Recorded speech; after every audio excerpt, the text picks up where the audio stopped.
بسم اللہ الرحمن الرحیم۔ کافیہ کا دوسرا باب ہے مرفوعات، سبق نمبر 7 میں خوش آمدید۔ آج کے سبق کے اندر ہم کوفیوں کا مذہب پڑھیں گے۔ عبارت دیکھ لیں، ترجمہ کرتے ہیں اور آخر میں اس کی تشریح کرتے ہیں۔ وَإِنْ عَمَلْتَ الْأَوَّلَ أَضْمَرْتَ الْفَاعِلَ فِي الثَّانِي وَالْمَفْعُولَ عَلَى الْمُخْتَارِ إِلَّا أَنْ يَمْنَعَ مَانِعٌ فَتَظْهَرُ وَقَوْلُ امْرِئِ الْقَيْسِ کفانی ولم مطلب قلیل من المال لیس منہ لفساد المعنی۔ عبارت ہوگی، اس کا ترجمہ دیکھ لیں پھر تشریح کرتے ہیں۔ اور اگر آپ نے پہلے کو عمل دے دیا تو آپ فاعل کے ضمیر لیں گے دوسرے میں، اور مفعول کی بھی ضمیر لیں گے مختار قول کے مطابق، مگر یہ کہ کوئی منع کرنے والا منع کر دے تو پھر وہ ظاہر ہو جائے گا۔ اور امرأ القیس کا قول کفانی ولم مطلب قلیل من المال، یہ اس میں سے نہیں ہے معنی کے فساد کی وجہ سے۔ عبارت ہوگی، یہ ترجمہ ہوگی۔ اب چلتے ہیں اس کی تشریح کی طرف۔ دیکھیں، یہاں سے کوفیوں کے مذہب کی تفصیل بیان کی جا رہی ہے، اور کوفیوں کا مذہب میں آپ کو بتا چکا ہوں کہ وہ پہلے فعل کو عمل دیتے ہیں۔ جب آپ نے کوفیوں کے مذہب کے مطابق پہلے فعل کو عمل دے دیا، اب آپ یہ دیکھیں کہ جو دوسرا فعل ہے آیا وہ فاعل کا تقاضا کر رہا ہے یا پھر وہ مفعول کا تقاضا کر رہا ہے۔ پہلے بات کر لیتے ہیں فاعل کی۔ دیکھیں، جو دوسرا فعل ہے، جیسا کہ یہ مثال ہے ضربنی واکرمنی زید۔ اب کوفیوں کے مذہب پر یہ جو زید ہے، ہم نے اس کو ضربہ کا فاعل بنا دیا۔ اب اکرمہ یہ فاعل کا تقاضا کر رہا ہے۔ اب اس میں دو تین صورتیں ہیں۔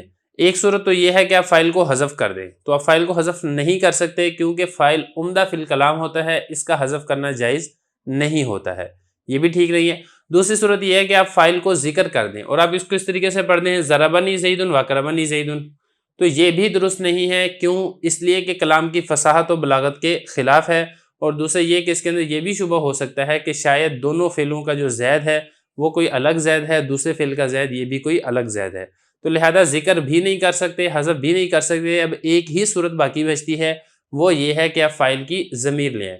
جب آپ فاعل کی ضمیر لے کر آئیں گے تو پھر یہ درست ہوگا، اور یہ جو ضمیر ہے یہ مرجع کے مطابق ہوگی۔ اگر مرجع واحد ہے تو ضمیر واحد کی، مرجع تثنیہ ہے تو ضمیر تثنیہ کی، مرجع جمع ہے تو ضمیر جمع کی۔ پہلی مثال دیکھیں، ضربنی واکرمنی زید۔ اب زید تو بن گیا ضربہ کا فاعل، اب اکرمہ میں ہوا ضمیر ہم نکالیں گے جو کہ زید کی طرح لوٹے گی۔ ہوا ضمیر واحد اس لیے نکالی ہے کیونکہ اس کا جو مرجع زید ہے یہ بھی واحد ہے۔ دوسری مثال دیکھیں، ضربنی واکرمانی الزیدانی۔ اب یہ جو الزیدان ہے اس کو ہم نے ضربہ کا فاعل بنا دیا۔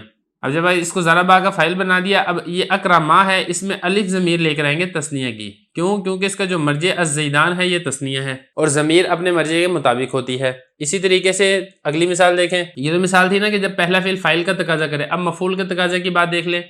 اب یہ دیکھیں، ضربتو یہ مفعول چاہ رہا ہے، تو ہم نے زید کو اس ضربتو کا مفعول بنا دیا۔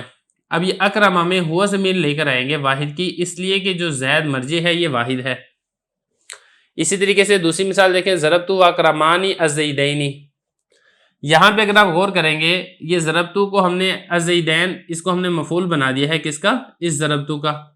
اب یہ اکرما میں الف ضمیر ہے جو کہ لوٹ رہی ہے اس الزیدین کی طرف، تو چونکہ تثنیہ کی ضمیر اس لیے لے کر رہے ہیں کیونکہ جو مرجع ہے وہ تثنیہ ہے۔ اسی طریقے سے جمع کی بھی آپ مثال لے سکتے ہیں، ضربتو واکرمونی الزیدین، تو الزیدین ہوگا، تو جب آپ اس کو ضربتو کا مفعول بنا دیں گے تو اکرمو یا بھی جمع کی ضمیر لے کر آئیں گے کیونکہ اس کا جو مرجع ہے الزیدین وہ جمع ہے۔ تو یہ تو ہو گیا فاعل کی بات۔ اب آگے بات کر لیں، پہلے اس کو دیکھ لیں ذرا۔ اگر آپ نے پہلے کو عمل دے دیا کوفیوں کے مذہب کے مطابق تو آپ فاعل کی ضمیر لے آئیں گے دوسرے فعل میں، یہ بات کلیئر ہوگی۔ والمفعول۔ اب اگلی بات یہ ہے کہ آپ نے پہلے فعل کو عمل دے دیا، اب وہ جو دوسرا فعل تھا وہ فاعل کا تقاضا نہیں کر رہا ہے، فاعل کا تقاضا کرے وہ ساری تفصیل میں آپ کو بتا چکا ہوں۔ دوسرا فعل مفعول کا تقاضا کر رہا ہے، تو اب آپ کے پاس کیا کیا اختیارات ہیں؟ تو دیکھیں، یہاں پر آپ کے پاس دو اختیارات ہیں۔ ایک آپ کے پاس تو اختیار یہ ہے کہ آپ مفعول کو حذف کر دیں۔ جب آپ حذف کریں گے تو یہ بھی درست ہے، اس لیے کہ جو مفعول ہے وہ فضلہ فی الکلام ہوتا ہے، اور فضلہ فی الکلام کا حذف کرنا یہ جائز اور درست ہوتا ہے۔ فاعل میں تو ہم اس لیے حذف نہیں کر سکتے تھے کیونکہ فاعل عمدہ فی الکلام ہوتا ہے، اس کا حذف کرنا جائز نہیں ہوتا۔ جب آپ حذف کریں گے تو پھر آپ اس کو اس طریقے سے پڑھیں گے، ضربنی واکرمتو زید۔ اب یہ جو زید ہے اس کو ہم نے کوفیوں کے مذہب کے مطابق ضربہ کا فاعل بنا دیا۔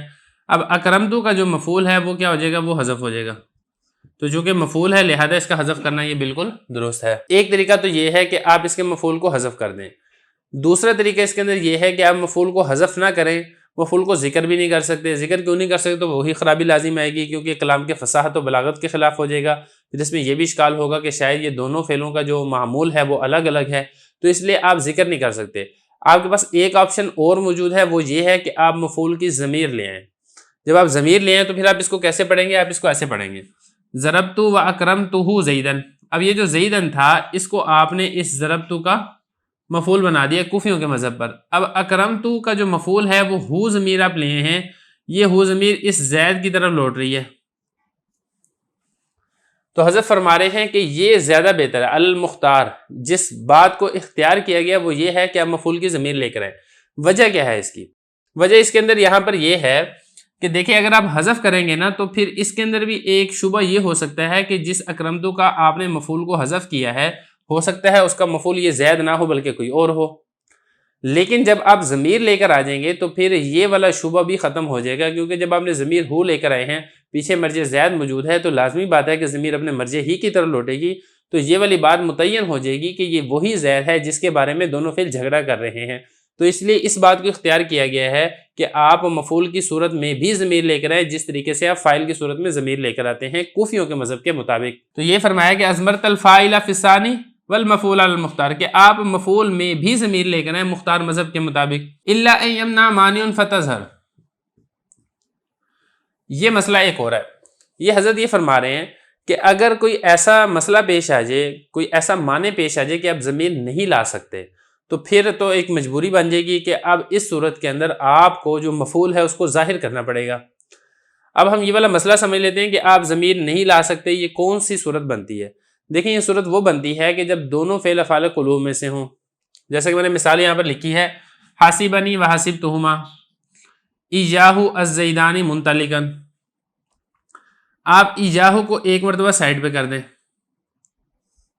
آپ یہ سمجھیں کہ ایجاہ نہیں ہے، بلکہ میں اس کو مٹا دیتا ہوں تاکہ بات سمجھنی آسان ہو جائے۔ حاسبنی وحاسبتہما الزیدانی منطلقاً۔ اب یہاں پہ آپ یہ دیکھیں کہ یہ جو حاسبہ ہے، یہ جو الزیدان ہے، یہ حاسبہ کا فاعل بن گیا۔ اب اس کے بعد آپ آگے دیکھیں، یہ جو حاسبتہما اور حاسبہ، ان دونوں نے اس منطلقاً کے بارے میں جھگڑا کیا۔ حاسبہ چاہتا ہے کہ منطلقاً میرا مفعول بنے، حاسبتو چاہتا ہے کہ منطلقاً میرا مفعول بنے۔ آپ نے کوفیوں کے مذہب کے مطابق یہ جو منطلقاً ہے اس کو آپ نے حاسبہ کا مفعول بنا دیا۔ اب مسئلہ یہاں پر یہ ہے کہ آپ یہاں پر یہ جو حاسبتو کا مفعول ہے جو کہ منطلقاً یہ چاہ رہا ہے، آپ یہاں پہ ضمیر لے آئے۔ جب آپ ضمیر لے کر آئیں گے تو پھر اب دو صورتیں ہیں، یا تو آپ ضمیر واحد کی لے کر آئیں گے یا ضمیر آپ تثنیہ کی لے کر آئیں گے۔ پہلے بات کر لیتے ہیں کہ ضمیر واحد کی۔ آپ واحد کی ضمیر لے آتے ہیں اور آپ اس کو پڑھتے ہیں ایجاہو، کیونکہ مفعول کی ضمیر ہے نا، ایجاہو آئے گا۔ اب اس صورت کے اندر یہ تو بات ٹھیک ہے کہ یہ جو ایجاہو یہ ضمیر ہے جو کہ منطلقاً کی طرف لوٹ رہی ہے، منطلقاً واحد ہے تو ایجاہو یہ ضمیر بھی واحد ہے، تو ضمیر اپنے مرجع کے مطابق ہے۔ لیکن اس کے اندر ایک خرابی لازم آئے گی۔ ایک خرابی یہ لازم آئے گی کہ حاسبتو کے دو مفعول ہوں گے، ایک مفعول تو ہوگا یہ ہما ضمیر اور ایک مفعول ہوگا یہ ایجاہو ضمیر۔ ہما ضمیر تثنیہ کی ہے، ایجاہو ضمیر واحد کی ہے، اور اصول یہ ہے کہ جو افعال قلوب ہیں ان کے جو مفعول ہیں وہ ایک جیسے ہوتے ہیں، یا تو دونوں واحد ہوں گے یا دونوں تثنیہ ہوں گے، تو ان کے دونوں مفعولوں کے درمیان مطابقت نہیں رہے گی، تو اس لیے واحد کی ضمیر تو آپ لا نہیں سکتے۔ اچھا ٹھیک ہے، واحد کی ضمیر نہ لے کر آئیں، آپ اس میں تثنیہ کی ضمیر لیں اور آپ اس کو ایسے کہہ دیں حاسبنی وحاسبتہما ایجاہما الزیدانی منطلقاً۔ تو بتا رہے ہیں کہ اس صورت کے اندر بھی ایک خرابی لازم آئے گی۔ اس صورت کے اندر آپ نے یہ والی خرابی تو دور کر دی ہے کہ حاسبتو کے دونوں مفعول برابر ہو گئے ہیں، یہ ہما ضمیر یہ بھی تثنیہ کی ہے، ایجاہما یہ بھی ضمیر تثنیہ کی ہے، لیکن اس میں مسئلہ اور پرابلم یہ بنے گی کہ یہ جو ایجاہما تثنیہ کی ضمیر ہے یہ منطلقاً کی طرف لوٹ رہی ہے، اور منطلقاً یہ مرجع واحد ہے اور ضمیر تثنیہ کی لوٹ رہی ہے، تو یہاں پہ ضمیر اور مرجع کے درمیان مطابقت باقی نہیں رہے گی۔ حالانکہ اصول یہ ہے کہ ضمیر اور مرجع کے درمیان مطابقت ضروری ہوتی ہے، تو پہلے میں ضمیر اور مرجع میں مطابقت ہے، مفعولوں میں مطابقت نہیں ہے، دوسرے میں مفعولوں میں مطابقت ہے، ضمیر اور مرجع میں مطابقت نہیں ہے، تو پتہ یہ چلا کہ آپ ضمیر یہاں پر نہیں لا سکتے ہیں۔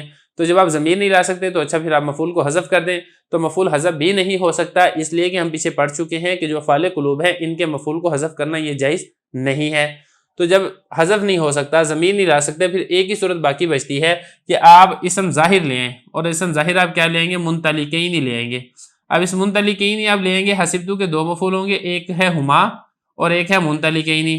اب کوئی اشکال نہیں باقی رہے گا کیونکہ یہ دونوں تثنیہ بھی ہیں، اور دوسری بات یہ ہے کہ جب آپ نے اس میں ظاہر اس کا مفعول بنا دیا ہے حاسبتو کا، تو پھر یہاں پہ اس میں کوئی ضمیر نہیں ہے جو کہ اس منطلقن کی طرح لوٹے اور پھر ضمیر اور مرجع کے درمیان مطابقت نہ ہو. تو اس لیے یہ فرما رہے ہیں کہ اگر کوئی معنی موجود ہو، جیسا کہ اس صورت میں آپ کو معلوم ہو چکا ہے کہ معنی موجود ہے کہ آپ ضمیر نہیں لا سکتے، تو پھر آپ جو مفعول ہے اس کو ظاہر کر دیں گے.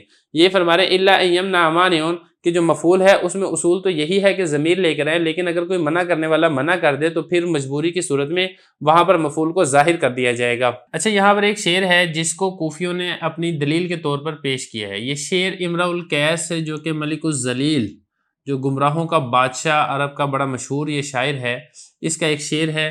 وہ اپنے مسئلے کے اوپر دلیل کے طور پر پیش کرتے ہیں کہ آپ نے پہلے فعل کو عمل دینا ہے، دوسرے فعل کو عمل نہیں دینا ہے.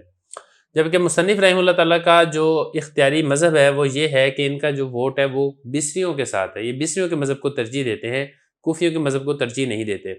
تو پہلے دیکھ لیتے ہیں کہ کوفی کس طریقے سے دلیل بناتے ہیں، اس کے بعد جو بصری ان دلیل کا کیا جواب دیتے ہیں وہ بھی سمجھ لیتے ہیں.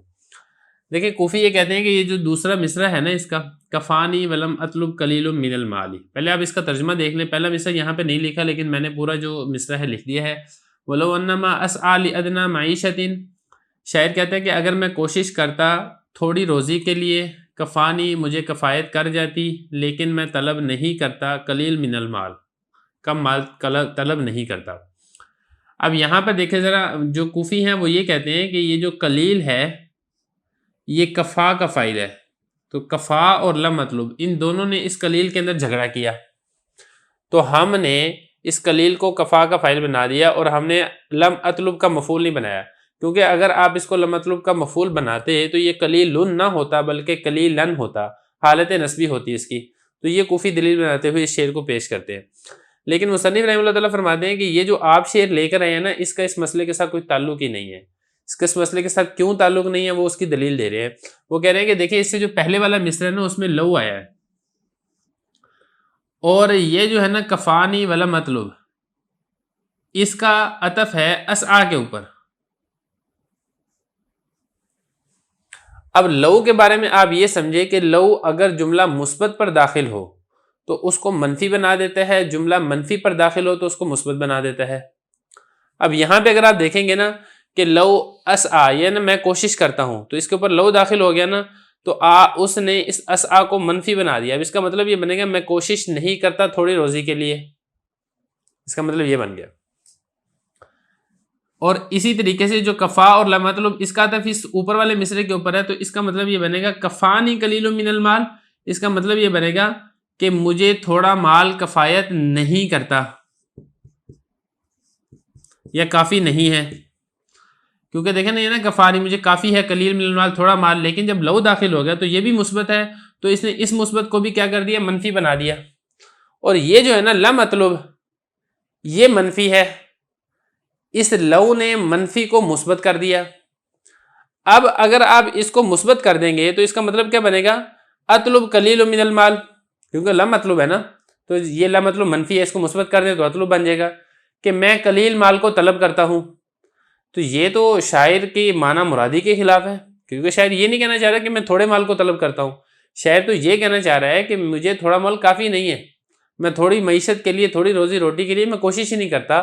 تو اس لیے آپ جو اس کو اپنے مسئلے کے لیے دلیل بناتے ہوئے آپ اس کو کہتے ہیں کہ یہاں پہ تنازع فعلان ہے، یہاں پہ تنازع فعلان سرے سے ہے ہی نہیں، بلکہ یہ جو قلیل ہے یہ کفا کا فاعل ہے، اور یہ جو لم مطلب ہے اس کا جو مفعول ہے وہ قلیل نہیں ہے، بلکہ اس کا جو مفعول ہے وہ یہ مجد موصل ہے جو کہ محذوف ہے. اب مطلب کیا بنے گا، ولم اطلب قلیل من المال، آگے لاکنما اسعى لمجد موصل، اس کے پہلے مطلب سمجھ لیں کیا ہے، لیکن میں کوشش کرتا ہوں مجد بزرگی موصل دائمی ہمیشہ، وقد یدرک المجد الموصل وامثالی، اور تحقیق پا لیتے ہیں، حاصل کر لیتے ہیں دائمی بزرگی میرے جیسے لوگ، میرے ہم مثل یا میرے جیسے لوگ. اب اس کا مطلب یہ بنے گا، لا مطلب کا جو مفعول ہے نا وہ مجد موصل ہے، لیکن میں طلب کرتا ہوں دائمی بزرگی کو، تو یہ اس کا مفعول ہے، اس کا مفعول قلیل نہیں ہے. اب اس صورت میں شعر کا ترجمہ بالکل درست ہو جائے گا کہ میں تھوڑی روزی روٹی کے لیے کوشش نہیں کرتا ہوں. کیوں کوشش نہیں کرتا، کیونکہ مجھے تھوڑا مال کافی نہیں ہے. اچھا پھر میں کیا کرتا ہوں، تو پھر فرمایا کہ میں تو طلب کرتا ہوں مجد موصل ہمیشہ کی بزرگی کو، کہ دائمی بزرگی مجھے حاصل ہو اور جو میرے جیسے لوگ ہیں وہ دائمی بزرگی حاصل کر لیتے ہیں۔ تو خلاصہ کہنے کا یہ ہے کہ یہ جو قلیل ہے یہ کفا کا فاعل ہے اور لمطلوب کا جو مفعول ہے وہ مجد موصل ہے، تو یہاں پر تو تنازع فعلان سرے سے ہے ہی نہیں ہے، تو کوفیوں کا اس مسئلے کو اپنی دلیل بنانا یہ بھی درست نہیں ہے۔ یہ فرمایا کہ امرؤ القیس کا جو قول ہے کفانی والا مطلب قلیل من المالی، حضرت فرما رہے ہیں لیس منہ، یہ اس میں سے نہیں ہے۔ کس میں سے؟ تنازع فعلان میں سے نہیں ہے، لفساد المعنی، کیونکہ اگر آپ اس کو تنازع فعلان میں سے بنا لیتے ہیں تو پھر معنی کا فساد لازم آئے گا، معنی درست نہیں ہوگا۔